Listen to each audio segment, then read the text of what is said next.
धियो प्रचोदयात्। ओम शांति शांति शांति। नमस्ते मेरे प्यारे दोस्तों, मैं आपको महर्षि रमन की शिक्षाएं अपने शब्दों में, इसका ये दूसरा वीडियो आपको दे रहा हूँ। ये वीडियो में जो भगवान रामनाथ श्री महर्षि की जो शिक्षाएं हैं वो प्रश्न उत्तर रूप में हैं।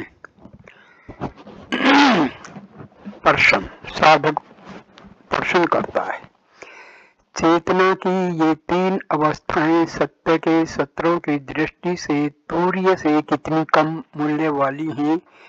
इनका तूर्य से क्या संबंध है? भगवान रामना महर्षि उत्तर देते हैं, सत्ता या चेतना की केवल एक अवस्था है। जागृत, स्वप्न और सुषुप्ति, ये तीन अवस्थाएं सच्ची नहीं हैं, वे आती जाती हैं। सत्य का अस्तित्व हमेशा होता है। वह अहम रूप शुद्ध सत्ता जो तीनों अवस्थाओं में रहती है सत्य है।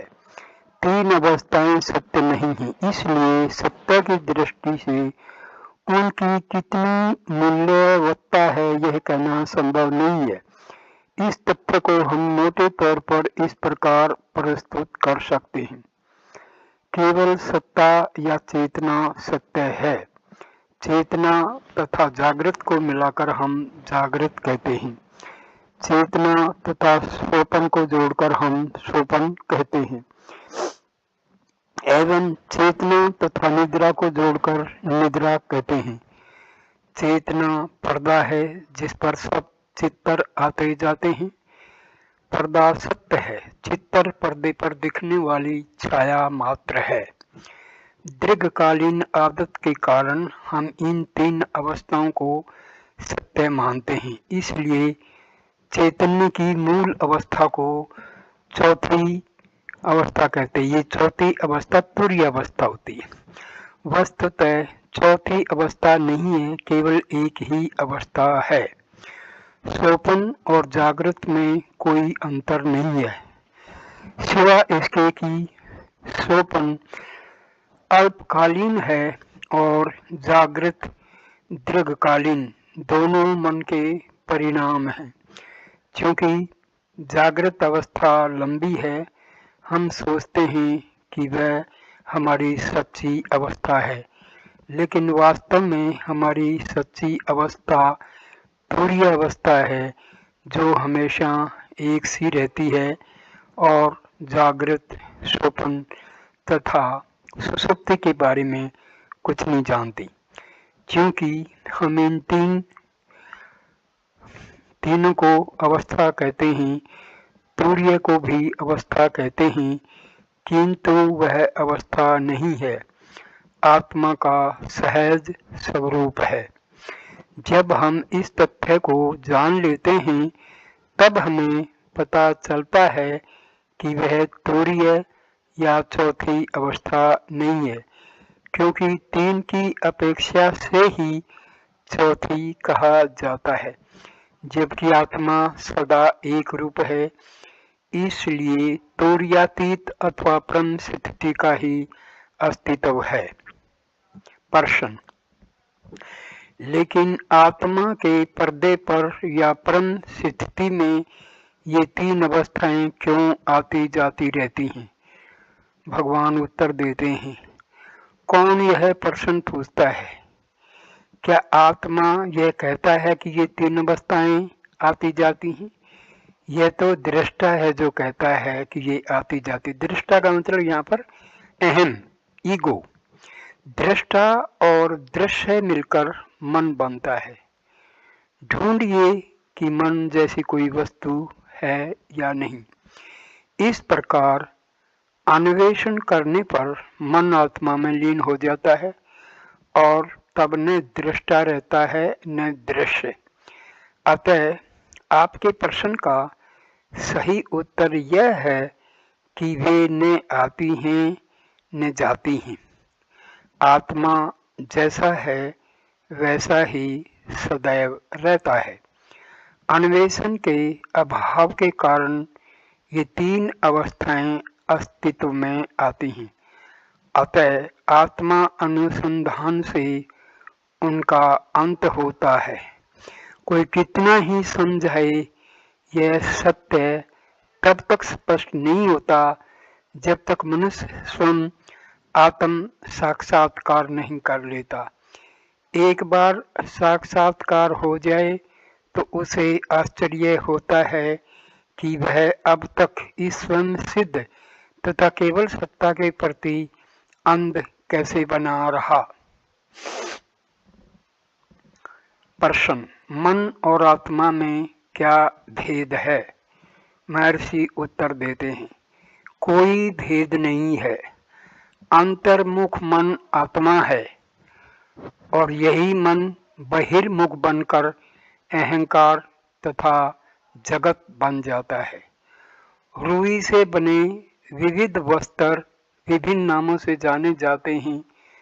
सोने से जब विविध अलंकार बनते हैं तब अनेक नामों से जाने जाते हैं, लेकिन सब वस्त्र रुई हैं और सब अलंकार सोना है। सत्य एक है, उसके नाम रूप अनेक हैं, लेकिन मन का आत्मा से अलग अस्तित्व नहीं है, अर्थात उसका स्वतंत्र अस्तित्व नहीं है। मन के बिना आत्मा का अस्तित्व हो सकता है, आत्मा के बिना मन का नहीं।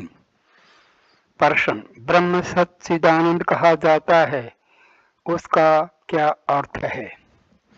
उत्तर, हाँ, यह ठीक है।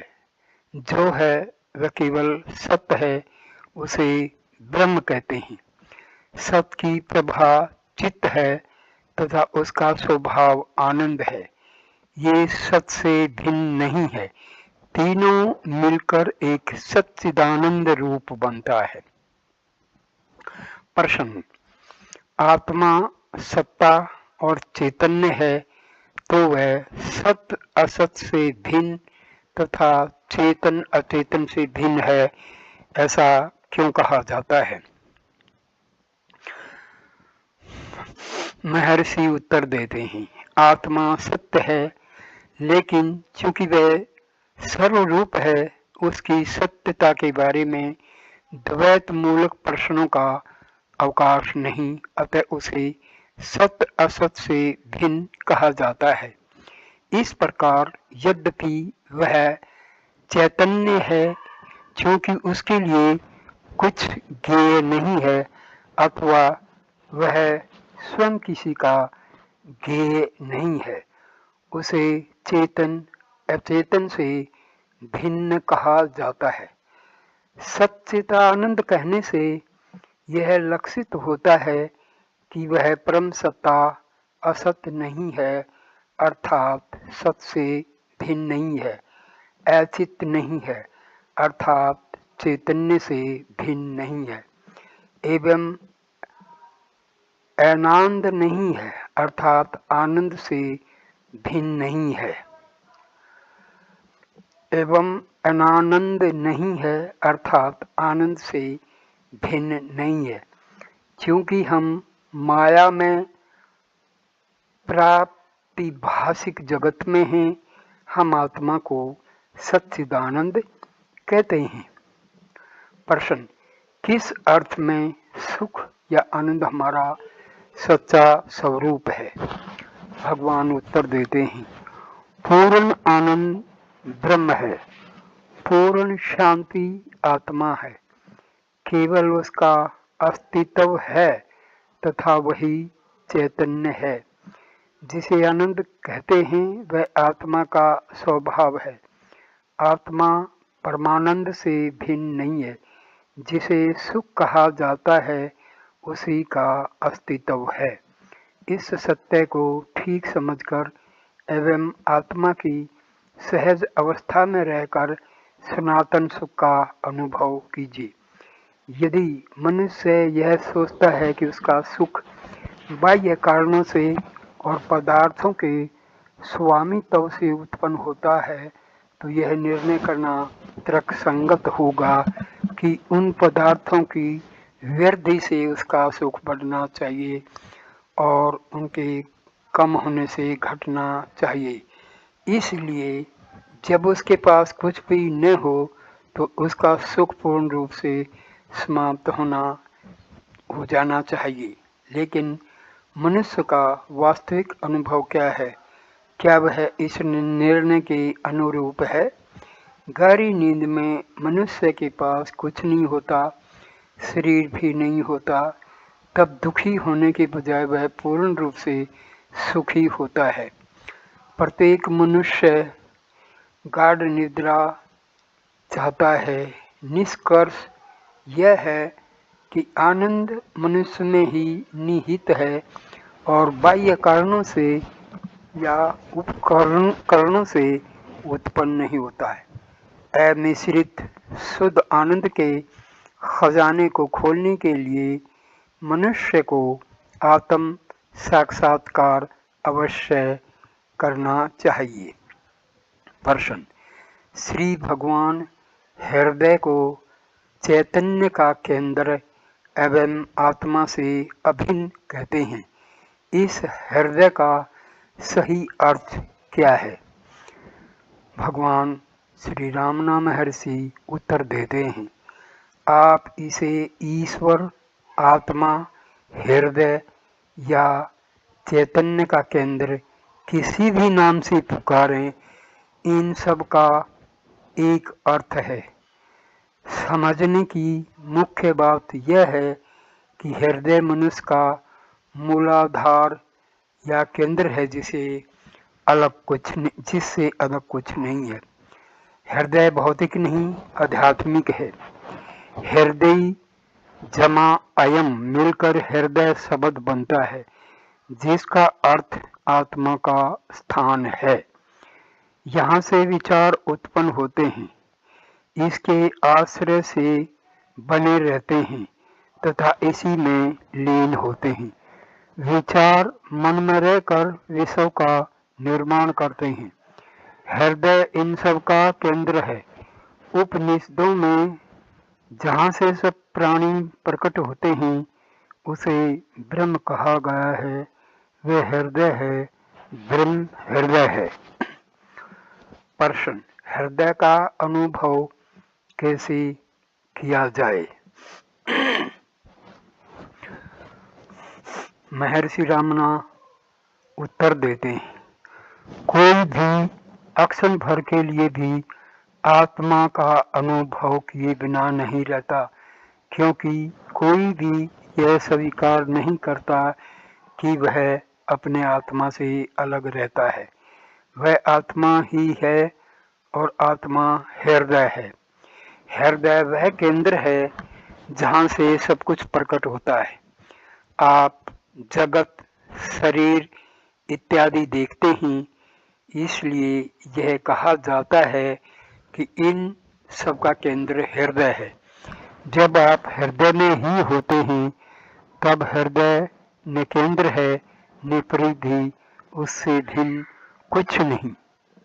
वह चेतना जो सच्ची सत्ता है और जो आत्मा से भिन्न किसी पदार्थ को जानने के लिए बाहर नहीं जाती, हृदय है। क्योंकि आत्मा का सत्य निष्क्रिय चेतना को ही मालूम है। वह चेतना जो सदैव केवल आत्मा को अपना विषय बनाती है, शुद्ध ज्ञान का प्रकाश है।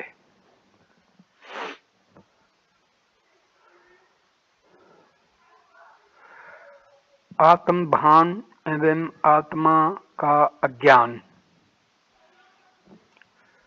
प्रसंगवशात श्री रमन कहते हैं कि आध्यात्मिक साधकों की 3 श्रेणियां होती हैं। श्रेष्ठ साधक आत्मा के सत्य को एक बार सुनने पर ही आत्मा अनुभव प्राप्त करते हैं। दूसरी श्रेणी के साधकों को आत्म भान में प्रतिष्ठित होने के पूर्व कुछ समय के लिए मनन करना पड़ता है। तीसरी श्रेणी के साधक कम सौभाग्यशाली हैं क्योंकि उनको साधारणतया आत्म साक्षात्कार का ध्येय प्राप्त करने के लिए श्रवण मनन के अलावा कई सालों तक कठिन आध्यात्मिक साधना के साथ गंभीर निधिध्यासन करना पड़ता है। वे ज्वलनशील पदार्थों के दृष्टांत से यह बात समझाते थे। बारूद को भस्म करने के लिए एक चिंगारी पर्याप्त है। कोयले को कुछ समय तक गर्म करना पड़ता है और गीला कोयला सूखकर गर्म होकर जलने में अधिक समय लेता है। अग्रिम दो श्रेणी के साधकों के प्रति श्री रमन कहते हैं कि केवल आत्मा का अस्तित्व है और यदि आप अपने बारे में अपनाए हुए गलत ख्यालों के प्रति ध्यान न दें तो आत्मा का सीधा स्पष्ट अनुभव होगा। इन गलत धारणाओं को वे सामूहिक रूप से अनात्मा कहते थे क्योंकि ये काल्पनिक गलत धारणाएं सच्चे आत्मानुभव का आवरण करती हैं। यह मुख्य गलत विचार है कि आत्मा शरीर या मन से मर्यादित है। जिस क्षण मनुष्य स्वयं को एक शरीर में रहने वाला व्यक्ति मानना छोड़ देता है तो पूरा गलत धारणाओं का प्रसाद ढह जाता है और उसकी जगह सच्चे आत्मा की नित्य सभानता ले लेती है। उपदेश की इस भूमिका के पश्चात प्रयत्न या अभ्यास का प्रश्न नहीं रहता। आवश्यकता केवल यह समझने की है कि आत्मा कोई प्राप्तव्य ध्येय नहीं है बल्कि अपने विषय में एकत्रित किए गए गलत पूर्वाग्रहों का त्याग करने के अनंतर हमेशा बनी रहने वाली शुद्ध सभानता ही पर्याप्त है। प्रश्न, मैं आत्म साक्षात कैसे कर सकता हूँ? पूछ रहा है साधक। महर्षि उत्तर देते हैं, साक्षात्कार कोई नई चीज प्राप्त करने की बात नहीं है, वह पहले से ही मौजूद है। आवश्यकता केवल मैंने साक्षात्कार नहीं किया इस विचार को छोड़ देने की है। निश्चलता तथा शांति साक्षात्कार है। आत्मा न हो ऐसी एक भी अक्षर नहीं है। जब तक संदेह हो या साक्षात्कार नहीं हुआ ऐसा भाव हो तब तक ऐसे विचारों से मुक्त होने का यत्न जारी रखना चाहिए। ऐसे गलत विचार आत्मा को अनात्मा से एक रूप मानने से उत्पन्न होते हैं। जब अनात्मिक विषयक विचार नष्ट हो जाते हैं तो केवल आत्मा शेष रहता है। अवकाश के लिए वस्तुओं को हटाना पर्याप्त है, किसी दूसरी जगह से अवकाश लाया नहीं जाता।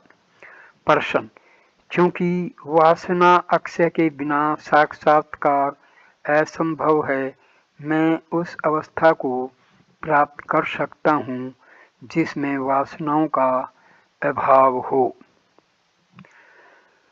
महर्षि उत्तर देते हैं, आप इस अक्षण उस अवस्था में हैं। प्रश्न, इसका यह मतलब है कि आत्मा का अवलंबन लेकर जब भी वासना पैदा हो उसे नष्ट कर देना चाहिए। भगवान रामना महर्षि उत्तर देते हैं, यदि आप जैसे हैं वैसे रहें तो वासनाएं अपने आप नष्ट हो जाएंगी। प्रश्न, मैं आत्मा तक कैसे पहुंच सकता हूं? महर्षि उत्तर देते हैं, आत्मा तक पहुंचना नहीं होता है। यदि पहुंचना होता तो उसका यह मतलब होता है कि आत्मा इस स्थल और पल में नहीं है और उसे प्राप्त करना अभी बाकी है। जो नए सिरे से प्राप्त किया गया है वह खो भी जाएगा तो वह अनित्य होगा। अनित्य वस्तु के लिए यत्न करना उचित नहीं है। आप आत्मा हैं, आप पहले से वह हैं। हकीकत यह है कि आप अपनी आनंद में अवस्था से अनभिज्ञ हैं। शुद्ध आत्मा स्वयं आनंद है। अज्ञान बीच में आकर उस पर पर्दा डाल देता है। सारे प्रयत्न केवल मिथ्या ज्ञान रूप अज्ञान को दूर करने के लिए किए जाते हैं। आत्मा को गलती से देह मन के साथ एक रूप मान लेना मिथ्या ज्ञान है। यह गलत तादात्म्य अवश्य जाना चाहिए, तब केवल आत्मा शेष रहता है। इसलिए साक्षात्कार सब लोग कर सकते हैं। साक्षात्कार के लिए साधकों में रहा हुआ भेद कोई अर्थ नहीं रखता। यह संदेह कि क्या मैं साक्षात्कार कर सकता हूँ और यह विचार कि मैंने साक्षात्कार नहीं किया, ये दो बातें स्वयं विघ्न रूप हैं। इन दो अवरोधों से भी बचना आवश्यक है। प्रश्न: मुक्ति तक पहुँचने में कितनी देर लगती है? महर्षि उत्तर देते हैं, मुक्ति भविष्य में प्राप्त नहीं होती, वह हमेशा है, अतः अभी यहाँ है। प्रश्न: मैं यह मानता हूँ लेकिन मुझे उसका अनुभव नहीं होता। महर्षि उत्तर देते हैं, अनुभव अभी और यहाँ है। कोई भी अपने आत्मा का निषेध नहीं कर सकता। प्रश्न: उसका अर्थ है कि वह सत्ता है, आनंद नहीं। महर्षि उत्तर देते हैं, सत्ता और आनंद एक हैं और आनंद तथा अस्तित्व एक हैं। मुक्ति शब्द कई कल्पनाएं जगाता है। कोई उसे क्यों ढूंढे? लोग मान लेते हैं कि बंधन है, इसलिए ये मुक्ति ढूंढते हैं, लेकिन वस्तुतः बंधन नहीं है, केवल मुक्ति है। उसे नाम देकर आप क्यों ढूंढते हैं? प्रश्न: सच है लेकिन हम अज्ञानी हैं। उत्तर: महर्षि उत्तर देते, केवल इस अज्ञान को दूर कीजिए, बस इतना ही करना है। मुक्ति विषयक सारे प्रश्न अस्वीकार्य हैं। मुक्ति का अर्थ बंधन से छूटना है। इससे बंधन का अस्तित्व सूचित होता है। बंधन नहीं है, अतः मुक्ति भी नहीं है। प्रश्न: पाश्चात्यों के एक साक्षात्कार का स्वरूप क्या है जो कहते हैं कि उन्हें विश्व चेतना की झांकी होती है? महर्षि उत्तर देते हैं, वह अक्षण में आती है, अक्षण में चली जाती है। जिसका प्रारंभ है उसका अंत भी है। जब शाश्वत चेतना का साक्षात्कार होगा वही केवल स्थायी होगा। चैतन्य निश्चित रूप से सदैव हमारे साथ है। सब लोग मैं हूँ ऐसा जानते हैं। कोई भी अपनी सत्ता का निषेध नहीं कर सकता। मनुष्य गहरी नींद में अभान होता है, जागृत में वह सभान दिखता है, लेकिन वह वही मनुष्य है जो सोया था और जो अब जाग गया है। उसमें कोई परिवर्तन नहीं है। गाढ़ सुषुप्ति में वह अपने शरीर के बारे में सभान नहीं था, अतः दैहिक चेतना नहीं थी। जागृत में वह शरीर के विषय में सभान होता है, अतः दैहिक चेतना है। इस प्रकार दैहिक चेतना के प्रकट होने या न होने में भेद है। सचित चेतना में कोई भेद नहीं है। देह एवं दैहिक चेतना एक साथ प्रकट होते हैं और साथ ही अस्त होते हैं। इन सारी बातों का अर्थ यह है कि गाढ़ी निद्रा में मर्यादाएं नहीं है, जागृत में है। ये मर्यादाएं बंधन है। यह शरीर मैं हूँ ऐसा विचार गलत है। मैं विषयक यह गलत विचार अवश्य जाना चाहिए। सच्चा मैं हमेशा रहता है, वह यहाँ अभी भी है। वह नए सिरे से कभी प्रकट नहीं होता, न ही अदृश्य होता है। जो है वह हमेशा रहना ही चाहिए। जो कुछ नया प्रकट होता है वह नष्ट भी होता है। गाढ़ निद्रा एवं जागृत की तुलना कीजिए। एक अवस्था में शरीर दिखता है, दूसरी में नहीं। इसलिए शरीर नष्ट होगा। चैतन्य पहले भी था और शरीर नाश के पश्चात भी रहेगा। कोई भी मनुष्य ऐसा नहीं है जो मैं हूँ ऐसा नहीं कहता। मैं शरीर हूँ ऐसा गलत ज्ञान सब उपद्रवों का कारण है। यह मिथ्या ज्ञान अवश्य जाना चाहिए। वह साक्षात्कार है। साक्षात्कार कोई नई उपलब्धि नहीं है, न ही वह कोई नई शक्ति है। वह सिर्फ आवरण नाश है। चरम सत्य इतना सादा सरल है। अपनी मूल अवस्था में रहने से अतिरिक्त वह और कुछ भी नहीं है। इतना ही कहना पर्याप्त है। इस वीडियो को मैं यहीं पर विराम देता हूँ। प्लीज़ वीडियो को लाइक करना, कमेंट करना, शेयर करना और चैनल को सब्सक्राइब करना। नमस्कार। यही टॉपिक अगली तीसरी वीडियो में भी जारी रहेगा। नमस्ते दोस्तों।